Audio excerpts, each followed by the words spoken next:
So, Justin Trudeau's federal Liberals have just released a new attack ad against Conservative Party leader Pierre Poilievre, and it might be one of the worst pieces of negative political campaigning I have ever seen in my life. These guys are truly out of ideas. They are so delusional that they think simply saying Pierre Poilievre and then saying Donald Trump in the same advertisement is going to cause Canadians to rally around the Liberal Party. It's not. If anything, it's going to tick Canadians off that you think they are this gullible that simply invoking Donald Trump's name and saying the conservatives are somehow like them because Poilievre uses similar words is enough to buy their votes despite 9 years of Liberal Party governance that has ruined this country. Anyways, before I get to this advertisement, I just want to remind you guys, please like this video, subscribe to the channel if you are not yet a subscriber. I'm trying to get to 100,000 subscribers by the end of the year. So if you subscribe, you're helping me out in my mission. And then leave a comment. Have you seen a worse political advertisement than what I'm about to show you? If so, what is it? I'd love to know. And anyways, without further ado, here it is. You know, imitation is the highest form of flattery. Fake news.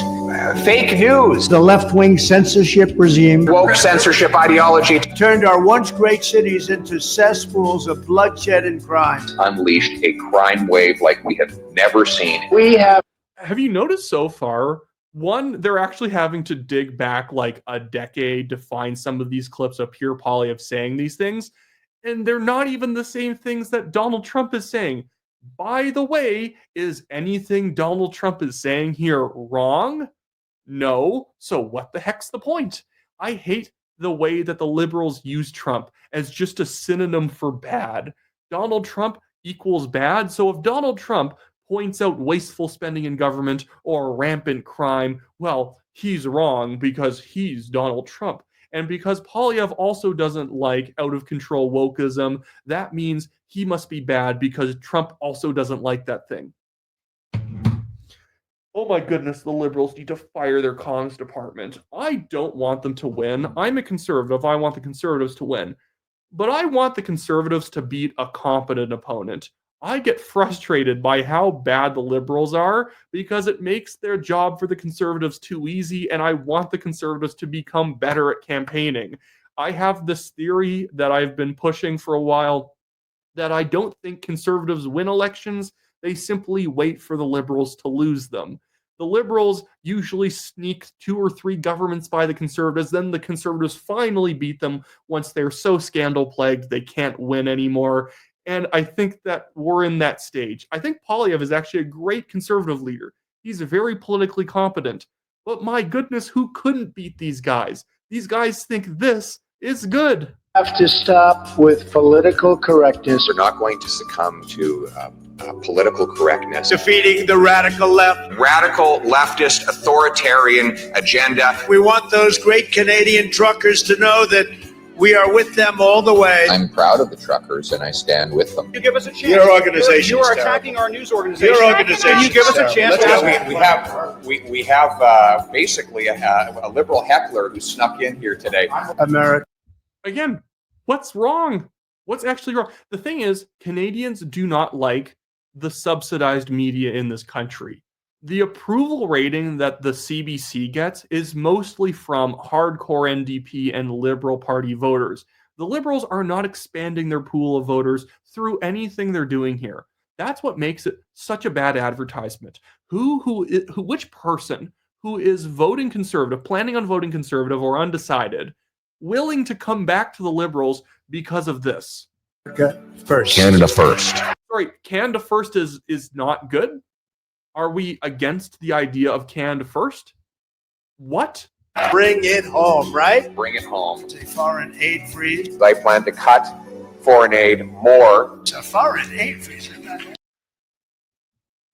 Yeah, they're both right. What? You are not in favor of cutting foreign aid, Liberals? You are about to run into an absolute, locomotive steam engine coming at you if you're going to try and defend a lot of Canada's foreign aid spending. As Andy Lee pointed out here, I think she did a great job of documenting this. Look at this. apparently there's nothing to cut, and it's unpatriotic to do it, but also it's not unpatriotic because if you say Canada first and you act patriotic, that's bad too. Whatever. There's some globalist reason for why this is all good.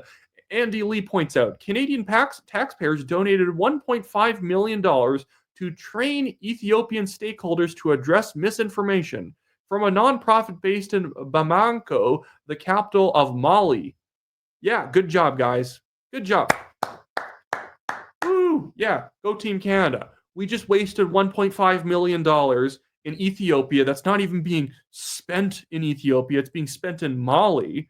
But Pierre Poilievre's a bad guy for saying that we might need to cut stuff because don't you know that Donald Trump also wants to cut bad foreign aid spending? And guess what? He's found a lot of it. $50 million to buy condoms for Gaza.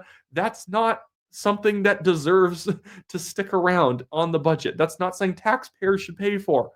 But my goodness, the Liberals think that just by being anti-American and anti-Trump, Canadians are going to vote for them, as if they haven't been in the government for 9 straight years, going on 10.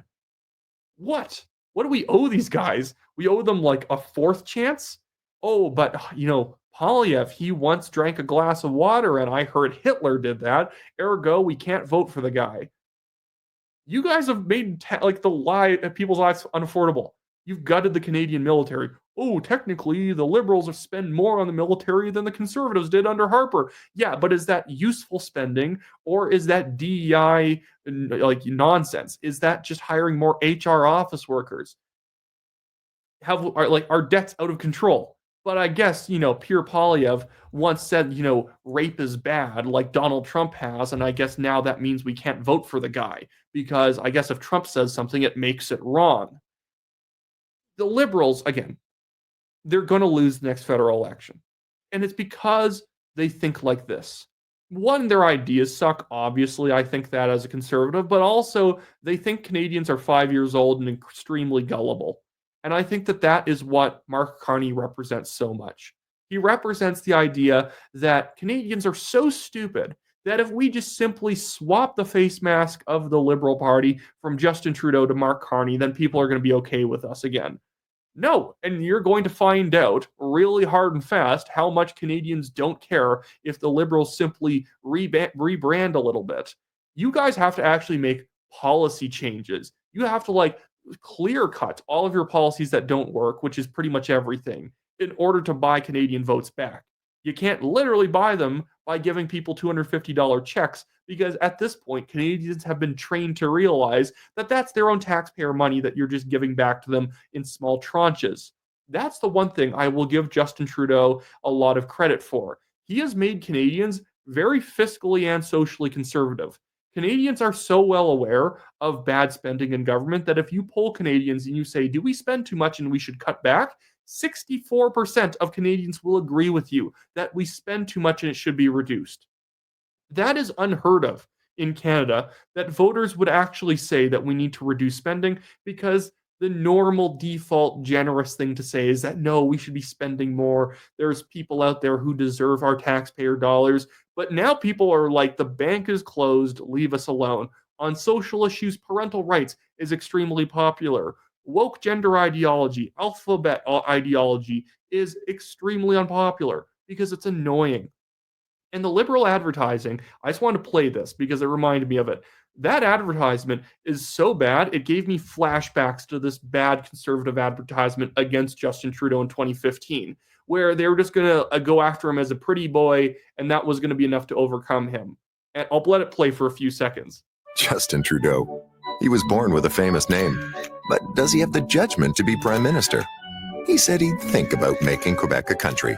He didn't like the word barbaric to describe cultural violence against women.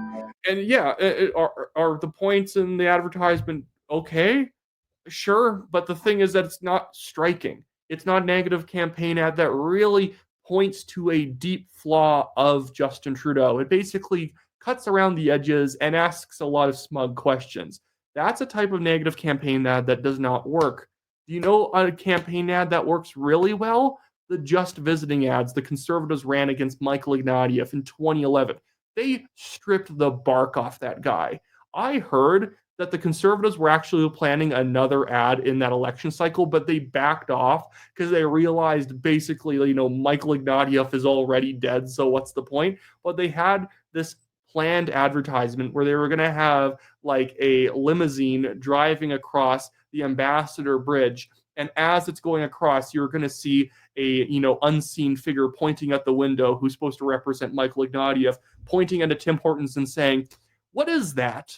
And because he's been out of the country for 10 years. Brilliant, hilarious. It's striking. It is going after the guy's big flaw that he's not he basically is not a citizen. He hasn't lived here in 10 years and doesn't care about the country past the fact he could become prime minister. And guess what? Same advertisements can be run against Mark Carney. He's been in England for over a decade. He barely visits. He just relocated his investment company's headquarters to New York. And this guy's going to be the Canada First candidate. He's going to be the Protect Canada guy. By the way, I get driven up the wall by people who pretend like it was so horrible and so nasty that the Americans would put tariffs on Canada.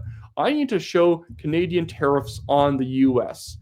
This is something that I don't think enough people see.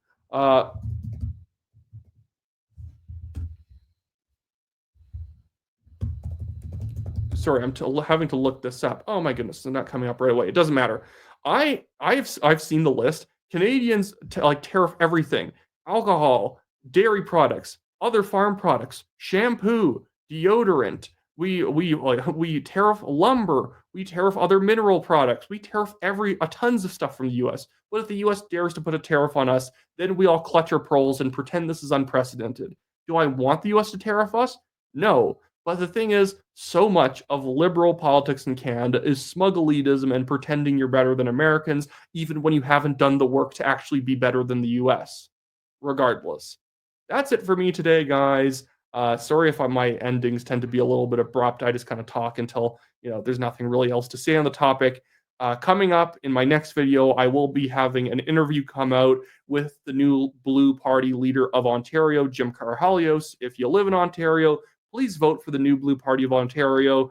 Doug Ford, also known as Fat Trudeau, is not actually conservative in any way. In fact, he currently has the statue of John A. Macdonald on the lawn of Queen's Park with a box around it. That's how much of a patriotic, defend Canada type Canadian he is. He has our founding prime minister in a box in Queen's Park. Anyways, so that's it for me today, guys. See you later.